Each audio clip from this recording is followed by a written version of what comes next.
Hello and welcome back for another episode of Patriotic Housewife. Today we are going to be going over the footage because I did get a request from someone asking to please find and post the videos that Blake Neff was going through the barricades with Mikey McCoy, because I guess they saw the video footage where Blake is explaining himself and it doesn't match. So they wanted me to go through the footage that I've seen. So I'm going to pull that up, put that together. Let's look at that and then we'll kind of talk about it after. But I just want to let you guys know this is a personal request. I'm happy to do it. And we are about to go through it.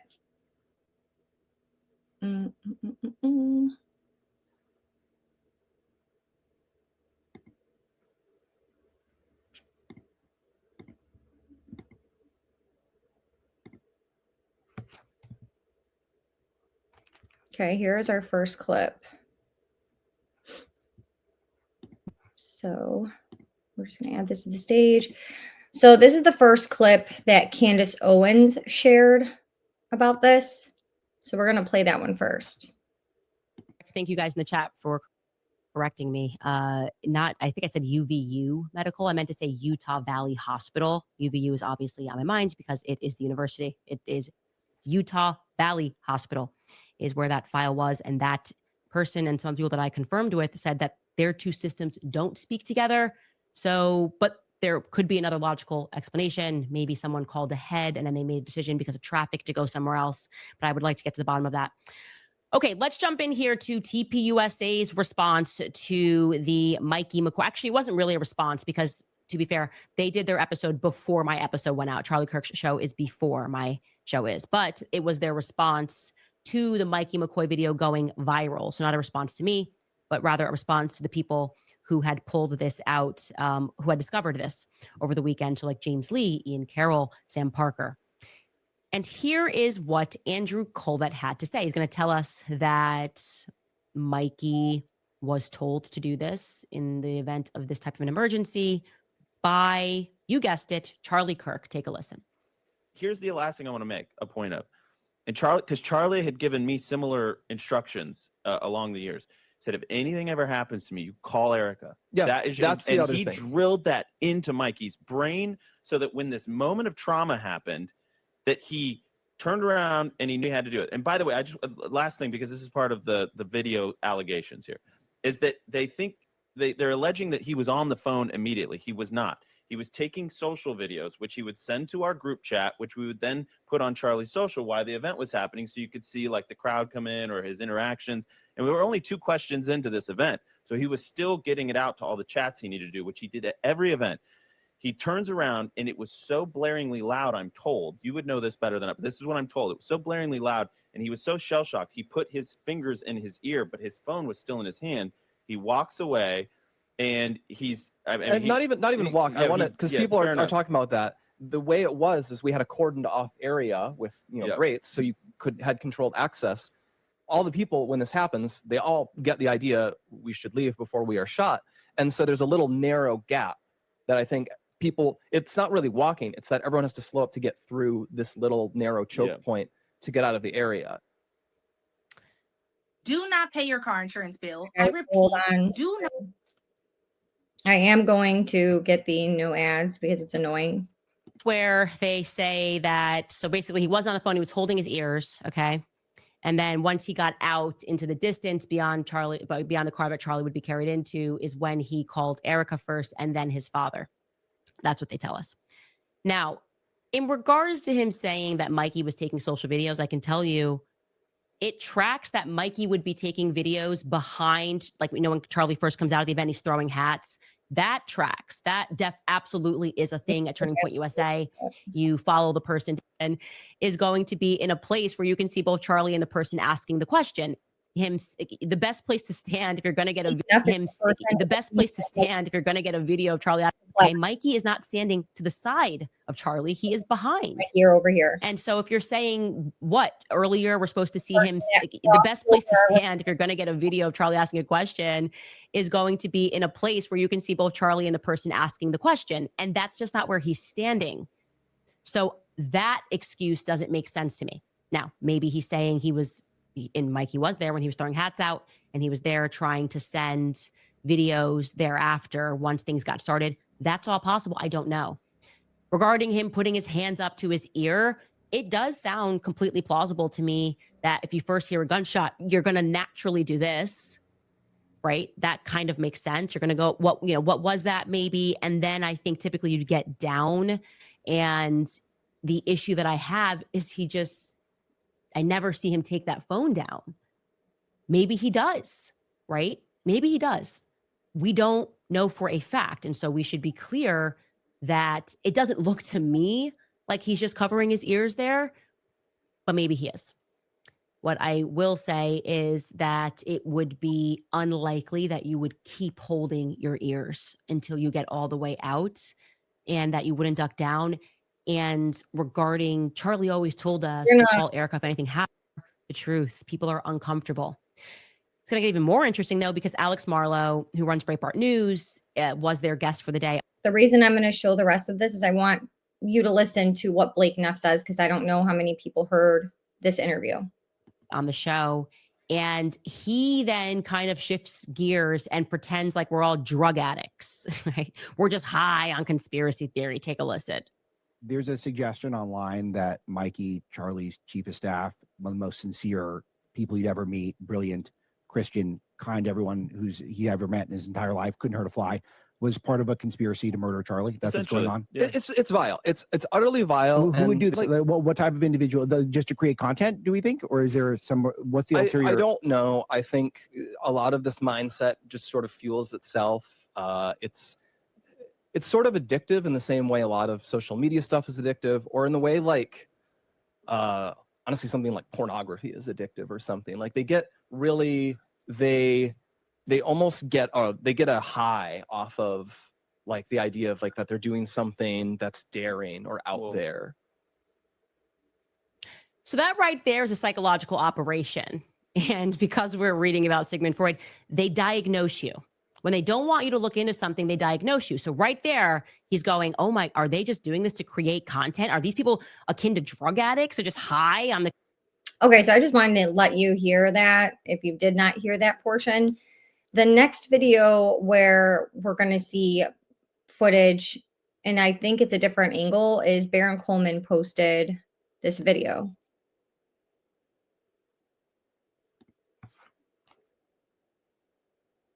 So we're going to be looking to the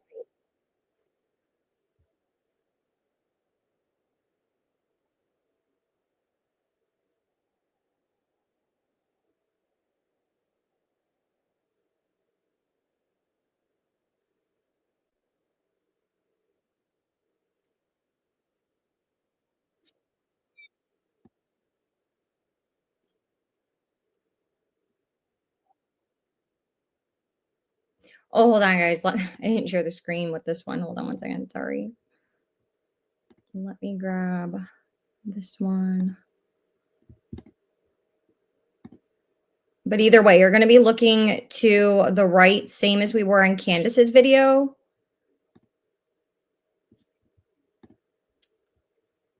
We're going to be looking for Baron and Baron Coleman's, okay? So let me just make sure we got that pulled up. We're going to share that to screen.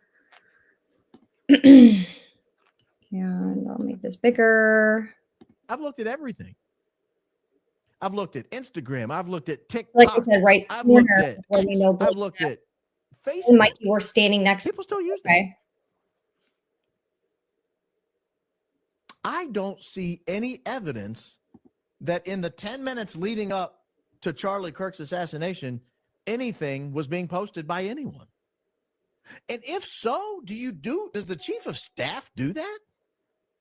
Is that the chief of staff's job to post? Maybe. All right, I want to play this. All right, so this is Blake Neff. See this guy with a little bit of overhang here? He got a little muffin top. It's okay, though. Hey, Blake, you're young. You got time. Cut your carbs. Off the couch, bud. Off the carbs, off the couch. You'll lose that in 3 months. So all right. The blink of an eye, a flash. I'm going to show you this. You're going to hear the crack, and you're going to see Blake Neff spring into action.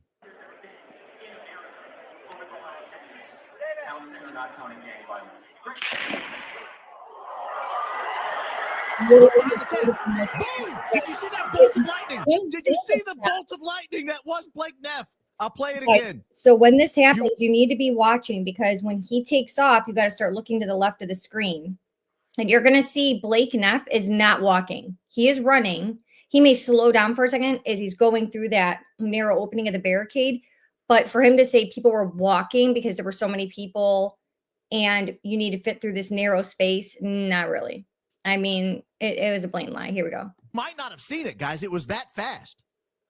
So he's going to rewind it. You might not have seen it. Just know it's the guy that you just catch a blur of him. Boom! He's like Flash Gordon. He's Carl Lewis. I mean, just I might have dated me, that reference.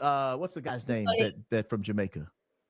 Can't think of his name. We don't watch Baron Coleman. He's like an Olympic sprinter. Really great. Watch this area back here behind the tent. Now you'll see him here. Remember this guy.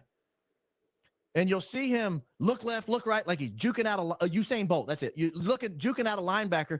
And now watch, and then you just got to watch behind there, because you'll see the ever so briefest flash just blow by your screen. That's Blake Neff. Following a few seconds behind that, you'll see Mikey McCoy mosey. Now we'll find out in a minute. Blake says, "Oh, you can't run back there." Yeah, in fact, the corral was situated and constructed such that you couldn't actually Neff Joyner Kersey. That's great. You couldn't actually get going. It's too fast, too crowded back there. What we'll learn is that cannot possibly be true, because absolutely everybody in the screen is running except Mikey. Except Mikey. He leaves before everyone else, and he's the last one to the gate. Watch this. I'm going to play it again. I'll play it on slower motion if I have to, but watch this as I play it again.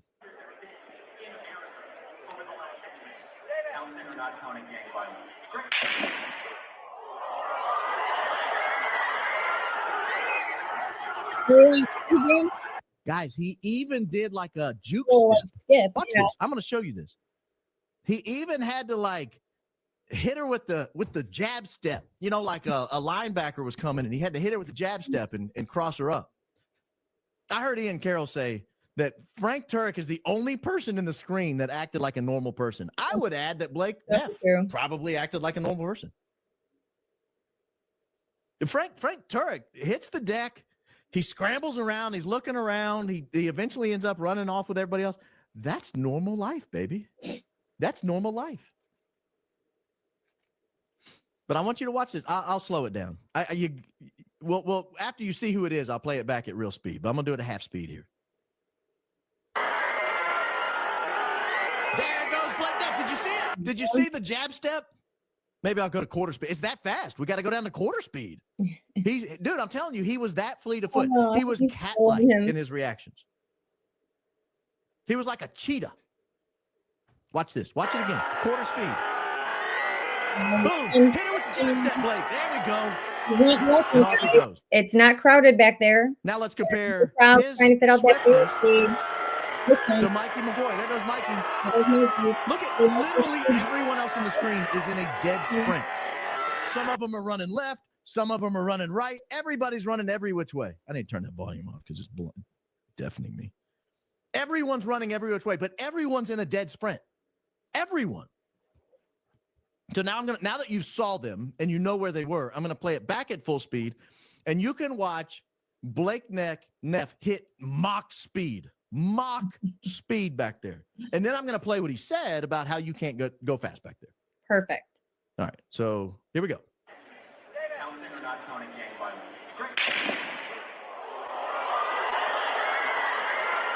Boom. There goes the bolt.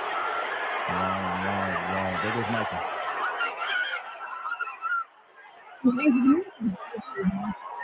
Literally everyone else was in a sprint. Even Frank Turek, who looks to be in his 60s, was in a sprint. That's probably the fastest he's run in 3 decades. Okay, now that I played that, I don't need to belabor the point. You saw what I saw. You saw peak athleticism out of Blake Neff. Now I want to go back because he's about to get into why. Right there. No one else had hands on their ears. Mikey's the only one. Well, him lying to us. All right, let's hear it from Blake. Let's hear it directly from Blake. I pause, I look around me, and I see Mikey. And I see Mikey there. What pause? Did you see him pause and look around? Okay, I'm done with that. Go And ahead. truthfully, I will never forget what I saw because I've seen Mikey almost every day for the past 2 years. I know his personality very well. He's a very bubbly guy. He's a very happy. Gay. The word you're looking for is gay. And I mean it in the truest sense of the word. Happy. Like from they used it in the Flintstones theme song. We'll have a gay old time. That's the word you're looking for. Mikey's gay. Again, Flintstone gay. We'll have a gay old time. Guy almost all of the time. And I'll never forget what I saw because it was clear in the moment that he was profoundly freaked out. What I'll always remember is the way his lip was quivering, which I'd never seen before. And you very rarely stand for fake. Oh, shoot. I did not mean to hit that. This right here is what we call the trust me, bro defense. This is the trust me, bro defense. Mm-hmm. You got to believe everything I'm saying. Mm-hmm. You got to believe everything you're saying. I'm not dating myself with the Flintstones. That was new in like the 40s or something, wasn't it? Or the 60s? But it was on like every day when I was a kid. There's no doubt about that. There's no doubt about it. And it's a great theme song. Let me see if I can find exactly where it was. I totally screwed that up. Did not mean to do that. And then he says, oh, I need to call Erica. Exactly where he was. Then he takes his phone and he begins calling Erica. And okay, so this is important. This is important. After setting an American record race time from where Blake Neff was standing to wherever he ended up, and I don't know how far he went. I'm thankful he wasn't even faster. Which there is a video out there. I'm thankful he wasn't even faster because we don't. They went past the car that Charlie was loaded into. They went all the way back to the back parking lot, stopped, and he caught up to Mikey, I think is what he says. And that footage, I think, is on X. I could try to find that, but at that point, I don't know where he would have ended up. So that's where it was requested. But he ran in a dead sprint, 15 to 18 seconds. I don't know how long he had to stop and wait on Mikey to catch up. But he looks at him and says, I got to call Erica. Okay. But again, his lip was quivering. Then again, Mikey called. He was shaking. His dad for. Yeah, trust me, bro. Trust me. His wife, Eliza. Why are you even saying this? This isn't debunking. This is giving another story. You're complaining that we don't have facts to back up our story. You don't have facts to back up your story. I don't want to disclose how that call unfolded, but he did that. Your mind extends all of this, but that is happening within a minute of all of this occurring. I remember he calls Erica. Around the same time, I pull out my phone and I call my mom just to say, Mom, there's been a shooting. You're going to see it on the news. I'm okay. Pray for me. I've got to go. I remember that call. Then call 911. And around the time I put that phone away, and then he immediately calls his dad. He calls Rob McCoy, and he says, Dad, someone shot Charlie. You need to call all of your pastor friends. You know what this reminds me of? I just had this thought. You know what this is? This is the auditory version. Let me tell you, he was very shaken up. Rob McCoy, praying right now. Do this for a minute. Let her know I was okay. This is the. I did it. I confess. I was engraving bullets. The hell out of there. There I was, my love, engraving bullets. Furry trannies all over the plane. I'm waiting to retrieve. Neff is doing here right now, and that's what he told him. And I guess it's very disgusting for me as someone who witnessed this, who saw Mikey hugely distressed and then step up in the moment, because after that call was over, I saw Mikey get total mastery of himself, that he realized he had to step up in this situation. And let me date myself again. Mikey became the master of his own domain. So I'm going to stop it there. He basically says Mikey turned into a general that day. Mikey was not a general. Generals' lips don't quiver. They do not hesitate like that. So, hopefully this video helped. Hopefully it addressed the question that you asked. And for the people who did not see this footage of Blake Neff, obviously not walking, obviously back near that barricade was not crowded. As you could see, at one point, people threw the barricade out of the way. So for him to say it was just so crowded, there were so many people that you couldn't even run through the barricade is not true. Eventually, he has to turn around and backtrack to get to Mikey because he booked it to the parking lot. And I'll even see if I could try to find that footage if you want me to. But the point was about the barricade, it being crowded back there, and how fast he did or did not run. But basically what you're finding out is Blake Neff has been dishonest in all of tpusa, in my opinion, has been dishonest about how all this transpired. And the excuses don't add up. It's almost like they think we don't have video footage, you guys. They don't think about the video footage that is all over the internet and the power of people sharing video footage on the internet.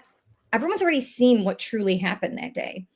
So to sit here and say, oh, well, I was, walking and it was just so crowded back there, when you can very well see this in 2 pieces of video footage, that he was Flash Gordon that day and ran out of there, did not look back. Mikey McCoy walked out of there, did not look back. Mikey McCoy didn't even flinch.